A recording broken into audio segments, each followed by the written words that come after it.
भरवेली थाना अंतर्गत हीरापुर से एक ऐसी खबर सामने आई है जिसने मानवीय संवेदनाओं को शून्य कर दिया है। 15 साल की मासूम हिना, जिसका भविष्य अभी संवरना ही शुरू हुआ था, उसका शव गांव के ही पास एक नाले पर रेलिंग से लटका हुआ पाया गया।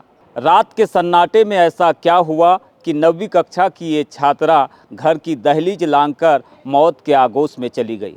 क्या यह आत्महत्या है या फिर इसके पीछे कोई खौफनाक साजिश? देखिए बीजीटी मीडिया की विशेष रिपोर्ट।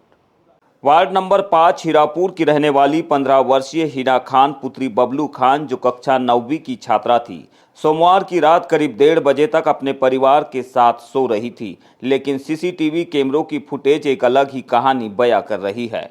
फुटेज में हिना एक गाड़ी में बैठकर जाती दिख रही है और साथ में 2 लड़के बाइक पर नजर आ रहे हैं।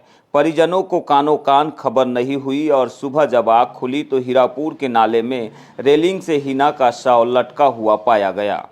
घटना की जानकारी मिलते ही मोहल्ले के लोगों की मदद से शव को नीचे उतारा गया। परिजनों का दावा है कि हिना के पास एक कीपैड फोन था जिसमें रात के वक्त किसी का फोन आया था। यह फोन कॉल ही इस पूरी गुत्थी की सबसे अहम कड़ी है। पुलिस ने फिलहाल मोबाइल फ़ोन जब्त कर लिया है और कॉल डिटेल्स यानी कि सीडीआर खंगाली जा रही है। आखिर वो कौन था जिसने आधी रात को हिना को घर से बाहर बुलाया?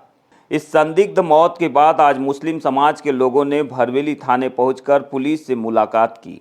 समाज के लोगों ने इस प्रकरण की निष्पक्ष जांच और दोषियों पर कड़ी कार्रवाई की मांग की है।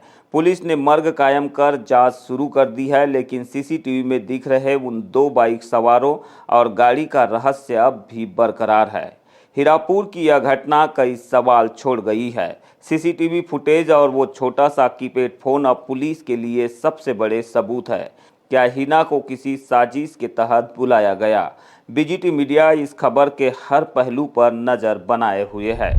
ये जो मामला है 27 तारीख का मामला है। ये रात में करीब 1:30 बजे की बात है। मोटरसाइकिल में 2 लोग आते हैं बाइक में और उस बच्ची को उठा के लेके जाते हैं घर से उसके, और ये इसका सीसी कैमरे में उसके आ भी गया है वो, और उसका मोबाइल है। मोबाइल पे उन लोगों ने फ़ोन करे हैं, वो मोबाइल भी पुलिस ने जब्त करके रखी है। उसकी पीएम रिपोर्ट भी आज आ चुकी है उसकी। और 27 तारीख को ये घटना हुई है। 28 तारीख कल भी उसकी कोई अपडेट हमको नहीं मिल पाई है, इसीलिए आज हम लोग आए। कल सीएफसी साहब से बात हुई। सीएफसी साहब ने ये बोले कि मैं 12:30 बजे यहाँ पहुँच रहा हूँ, लेकिन अभी तक के वो आए नहीं हैं। और मुस्लिम समाज के अलावा दूसरे समाज के भी ये हमारे दूसरे समाज के भाई, हिंदू भाई भी, वो भी सब आए हैं कि ये जो घटना जो हुई है, वो लड़की को जो फांसी लगा के मारा गया है। और कुछ लोगों का कहना यह है कि उसने फांसी लगाई है, फांसी लगाई नहीं है, उसको फांसी लगा के उसको मारा गया। उसको ये डाउट लग रहा है? ये डाउट है ये। और उसी के लिए हम उसकी अपडेट के लिए हम लोग यहाँ पे हैं, उसकी जानकारी के लिए हम लोग यहाँ पे सब पहुँचे हैं यहाँ पे। क्या चाहते हो आप लोग? जांच हो इसमें प्रॉपर? हाँ, हम उसमें ये चाह रहे हैं कि उसकी जांच, निष्पक्ष जांच उसकी होना चाहिए यहाँ पे। हाँ, और इसका वो देखो जो परिवार है, आपने देखा बहुत बहुत गरीब परिवार है ना, वो बात कर सकते, माँ और बाप, उनकी एक ही बच्ची थी उनकी, और उसके साथ में जो हुआ है बहुत गलत हुआ है। तो पूरा यहाँ का भरवेली बालाघाट के जितने भी है हिंदू मुस्लिम जितने भी है, सब उनके लिए हम खड़े हैं यहाँ पर।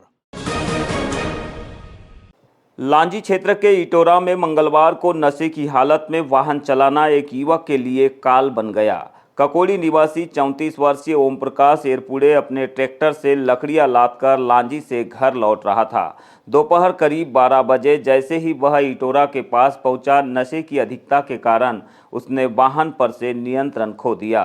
बेकाबू ट्रैक्टर सड़क किनारे खेत में जाकर पलट गया, जिससे ओम प्रकाश के सिर में गंभीर चोटें आई।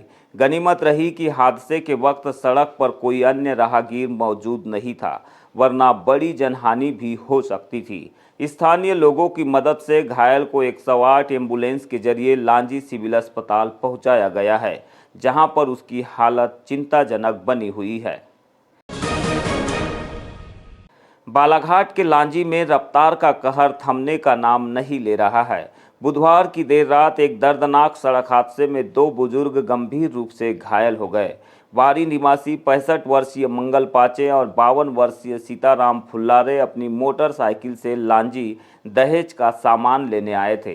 वापसी के दौरान कालीमाटी और नीमटोला के बीच एक अज्ञात चौपहिया वाहन ने उनकी बाइक को जोरदार टक्कर मार दी। टक्कर इतनी भीषण थी कि दोनों बुजुर्ग सड़क पर दूर जा गिरे, जिससे उनके सिर और पैर में गंभीर चोटें आई है। राहगीरों की मदद से दोनों को तत्काल सिविल अस्पताल लांजी में भर्ती कराया गया है, जहां उनका उपचार जारी है। फिलहाल पुलिस अज्ञात वाहन की तलाश में जुट गई है।